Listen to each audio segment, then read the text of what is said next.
আল্লাহ রাব্বুল আলামিন কোরআনের ব্যাপারে, কোরআনের সত্যতার ব্যাপারে তিনি চ্যালেঞ্জ করেছেন, আল্লাহর রাসূলের ব্যাপারে তিনি সত্যতা প্রমাণ করেছেন। সকল কিতাবের মধ্যে, সকল বইয়ের প্রথমে যেমন করে ওই বইয়ের একটা পরিচিতি দেওয়া হয়, আল্লাহ রাব্বুল আলামিন এই কোরআনুল কারীমের ভূমিকায় শুরুতে আল্লাহ রাব্বুল আলামিন চ্যালেঞ্জ করেছেন। আল্লাহ তাআলা বলছেন, যালিকাল কিতাবু লা রাইবা ফীহি হুদাল লিল মুত্তাকিন। বলুন আল্লাহু আকবার। আল্লাহ রাব্বুল আলামিন কোরআনের ব্যাপারে বলেছেন, এটি এমন কিতাব যেই কিতাবের মধ্যে কোনো সন্দেহ নেই, কোনো ত্রুটি নেই। আল্লাহ রাব্বুল আলামিন চ্যালেঞ্জ করে বলে দিয়েছেন।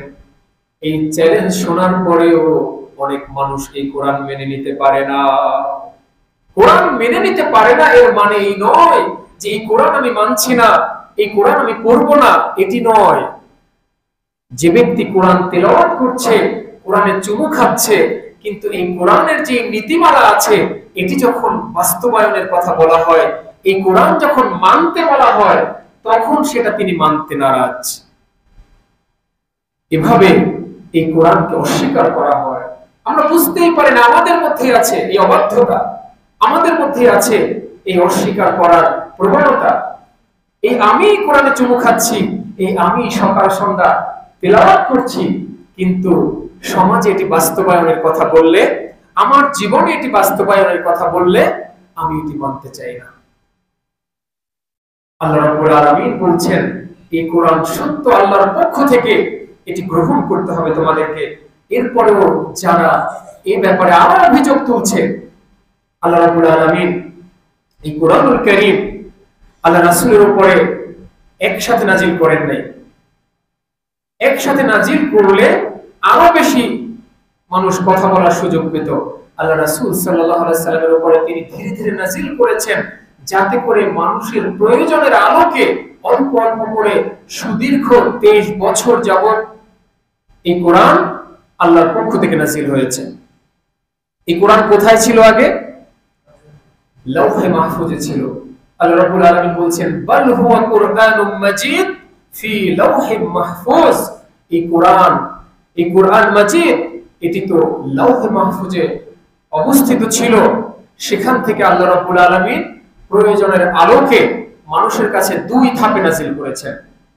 প্রথমত লৌহে মাহফুজ থেকে এই দুনিয়ার আসমান, অর্থাৎ প্রথম আসমান যেটা আমরা দেখতে পাচ্ছি, এই প্রথম আসমানে তিনি নাজিল করেন।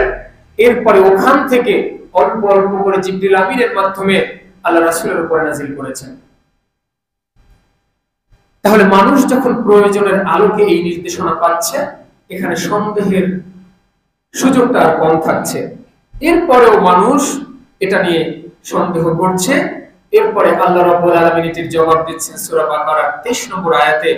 আল্লাহ এই জবাবের মাধ্যমে আল্লাহর রাসূলের উপরে কোরআন, এই কোরআনকে অস্বীকার করা মানে আল্লাহর রাসূলকে অস্বীকার করা।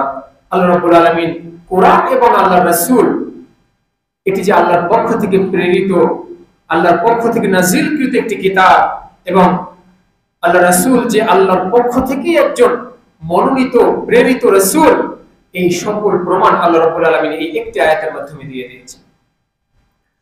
আল্লাহ রাব্বুল আলামিন বলছেন, ওয়া ইন কুনতুম ফি রাইবিন মিম্মা নাযালনা আলা আবদিনা ফাতু বিসূরাতিন মিন মিসলিহি। বলুন আল্লাহু আকবার। আল্লাহ রাব্বুল আলামিন বলছেন, আমি আমার বান্দার উপরে যে কিতাব নাজিল করেছি, যে আসমানি কিতাব আমি নাজিল করেছি, এই কিতাবের ব্যাপারে যদি তোমাদের কোনো সন্দেহ থাকে, ফাতু বিসূরাতিন মিন মিসলিহি, এই কোরআনের মতো অনুরূপ একটি সূরা নিয়ে আসো। আল্লাহ চ্যালেঞ্জ ছুড়ে দিয়েছেন আরব মুশরিকদের উপরে। এই চ্যালেঞ্জ আজও আছে না নাই? আজও পর্যন্ত এই কোরআনের ব্যাপারে যারা কটু কথা বলে, এই কোরআনকে যারা ব্যঙ্গ করে, এই কোরআনকে যারা অস্বীকার করতে চায়, তাদের সবার জবাব আল্লাহ রাব্বুল আলামিন এই সূরার মধ্যে দিয়ে দিয়েছেন। এই কোরআনের ব্যাপারে বিন্দু মাত্র যদি সন্দেহ থাকে, তাহলে নিয়ে আসো অনুরূপ একটি সূরা নিয়ে আসো। পুরো কিতাব নয়, একটি সূরা, ছোট্ট একটি সূরা তোমরা নিয়ে আসো এই কোরআনের মতো। আর এজন্য আল্লাহ বলছেন ওয়াদউ শুহাদাআকুম মিন দুনিল্লাহি ইন কুনতুম সাদিকিন। এই কোরআন যখন তোমাদের সন্দেহ হচ্ছে, একটি সূরা তোমরা নিয়ে আসো, আর এজন্য তোমরা আল্লাহ ছাড়া আর সবার সহযোগিতা নিতে পারো। জিন, ইনসান, দৈত্য, দানব, আরো যা যা আছে তোমাদের কাছে, সকল শক্তি তোমরা ব্যবহার করো আল্লাহর সাহায্য ছাড়া। দেখি তোমরা একটা সূরা নিয়ে আসতে পারো কিনা, যদি তোমরা সত্যবাদী হয়ে থাকো।